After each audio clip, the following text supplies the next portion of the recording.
tapi tidak pernah terjalin dengan baik. Dengan bukti, nah kalau kita sudah bisa melaksanakan kehendak Allah, maka ayat 10, apa itu? Ayat 10, hendaklah saudara saling mengasihi dengan kasih persaudaraan dan saling menghormati. Ini tanda kalau saudara kasihnya tidak pura-pura. Kalau ngomong, itu saya cinta Pak. Percaya? Hormat saja sudah tidak. Dan terbawa tadi, makanya kalau mau tidak bodoh, minta sama Tuhan, tidak mudah memangnya. Tapi itu siapa yang mau tidak bodoh, mengerti kehendak Tuhan, lakukan dulu. Kenapa kita mau terus tinggal dalam kebodohan, sedangkan itu masuk pintu surganya P besar. Dan Tuhan bilang di Ibrani bagaimana? Buang segala beban dan dosa yang begitu merintangi. Itu dalam terjemahan yang lain, yang ketiga ya, saya belum sampaikan. Saya baru masih 2. Lari dengan tekun. Yang ketiga, arahkan pandanganmu kepada pemimpin P besar, pelatih P besar.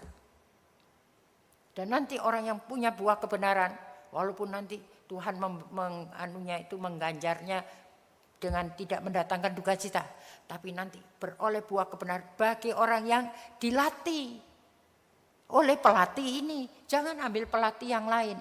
Itu sudah 2P. Pemimpin, dia bukan cuma pemimpin, dia gembala yang baik. Tak akan kekurangan engkau. Dan kebajikan kemurahan akan mengikuti kamu sepanjang seumur hidup. Wah enak, tapi harus mengikuti. Mau turun lembah, naik dalam lembah kekelaman, semua masih ada gada dan tongkatnya Tuhan itu tadi, firman itu pegang. Dan yang nanti yang ketiga itu di dalam Yesaya, pengajar P besar, 3P, ingat itu. Tuhan, pemimpin, pelatih, dan pengajar. Apa yang diajarkan? Perkataan Tuhan. Bagaimana caranya supaya pengajar itu berfungsi? Ayub 22. Tunggu ya, saya lompat dulu. Karena ini waktunya sudah mau habis. Jadi saya ingin memberikan supaya saudara menyimak saja. Ayub pasal 22. Ayat yang ke-22, gampang mengingatnya. Terimalah apa yang diajarkan mulutnya. Apa yang diajarkan mulutnya? Kalau bukan firman, betul? Saya cuma menyampaikan saja. Dan apa perlu cuma diajar saja? Taruhlah firmannya. Bukan firmannya saya. Firmannya. Dalam mana? Dalam catatan? Tidak. Dalam hatimu. Ini yang perlu. Kenapa? Saudara nanti lebih baik daripada saya kehilangan waktu yang ini lebih penting. Saudara nanti baca sendiri ya. Roma 12. Ada banyak yang dilarang oleh Tuhan. Kalau saudara mau tidak masuk dalam kategori bodoh. Karena itu yang dikehendaki Tuhan. Daripada saya preteli ini, nanti saudara tidak menyampai ke Yesaya 30. Sekarang kita Yesaya 30. Ini lebih penting. Karena di dalam semuanya yang diajari oleh Tuhan, ini tambahannya saja yang saya berikan, Kolose 3 ayat 14 dalam terjemahan yang lain. Terutama sekali, jadikanlah kasih. Siapa kasih? Allah itu kasih toh, sebagai penuntun hidupmu. Jadi jangan kita sudah ini tidak, tapi kasih tidak ada. Tidak terperiksa. Dengan baik sudah kurang, sudah habis, sudah setengah. Itu ayo kita kalau mau melakukan kehendak Tuhan. Tidak mungkin kita bisa melakukan kehendak Tuhan tanpa kasih Bapa. Tidak akan. Tapi dengan itu kita akan bisa melangkah nanti di dalam Yesaya 30. Ayo kita sekarang lihat Yesaya 30 ayat yang ke-18. Yesaya 30 ayat 18. Mana itu? Nih. Janji keselamatan bagi Sion. Sebab itu Tuhan menanti-nantikan. Ini. Jadi kita ditunggu sama Tuhan. Jadikan kasih Tuhan itu penuntun hidup kita. Ikuti, sekalipun harus jalan tikus tadi, jalan sempit sekali tadi. Karena ada janji Tuhan. Sebab itu Tuhan menanti-nantikan saatnya hendak apa?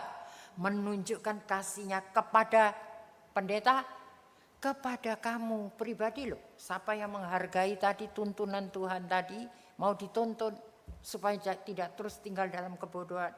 Sebab itu ia bangkit hendak menyayangi kamu semua pribadi.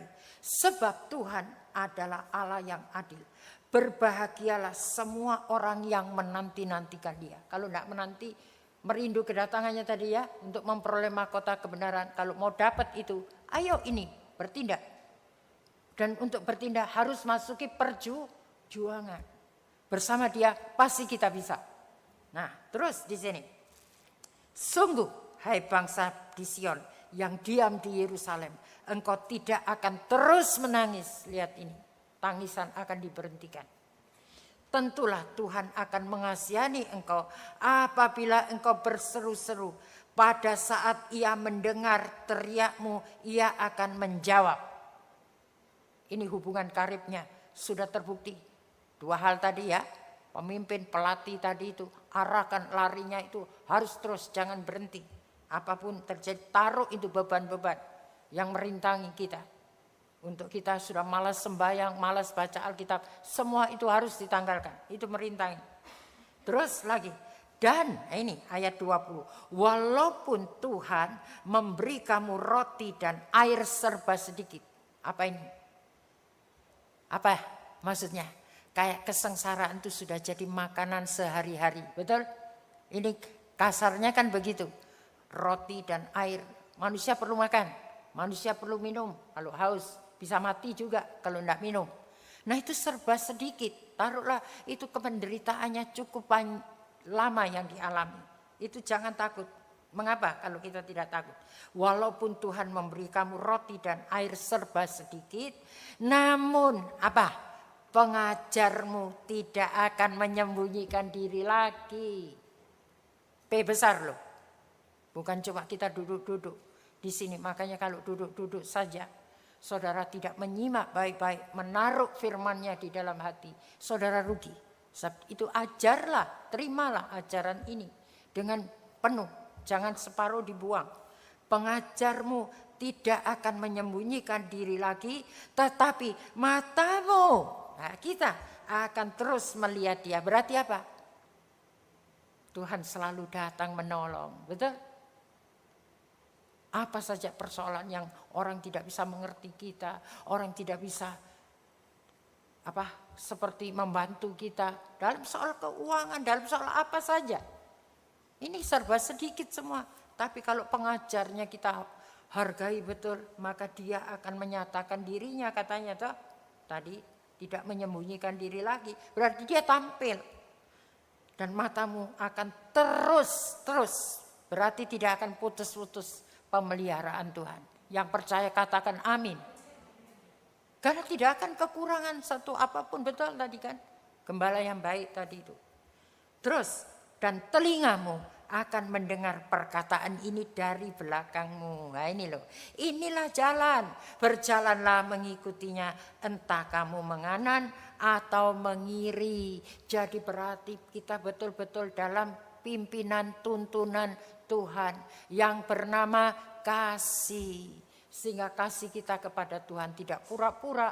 Kasih kita kepada keluarga juga tidak pura-pura. Tapi berjuang sampai kasih itu terrealisasi dalam hidup kita. Berguna untuk di tengah-tengah keluarga kita. Inilah sedikit apa yang sudah kita periksa. Bagaimana untuk kita sudah diajari oleh Tuhan. Mau berkata apa? Saya tidak kuat Tuhan. Saya sudah katakan tadi Yohanes 14 ayat 16. Dia akan menyertai kita selama-lamanya. Justru pada saat kita lemah. Dan pengajar tadi ya sudah dijelaskan. Semuanya sudah tinggal tergantung bagaimana kita menanggapi sharing malam hari ini, sore hari ini. Ya, masih sore, belum malam. Ayo kita sama-sama bangkit berdiri. Kita akan menyanyikan satu lagu yang sudah disiapkan tadi ya. Bila ku angkat tanganku menyerah, Dia akan turun tangan membela. Jadi jangan pakai kekuatan sendiri, kemauan sendiri. Ikuti saja, sekalipun jalan lorong sempit sekali, ikuti saja.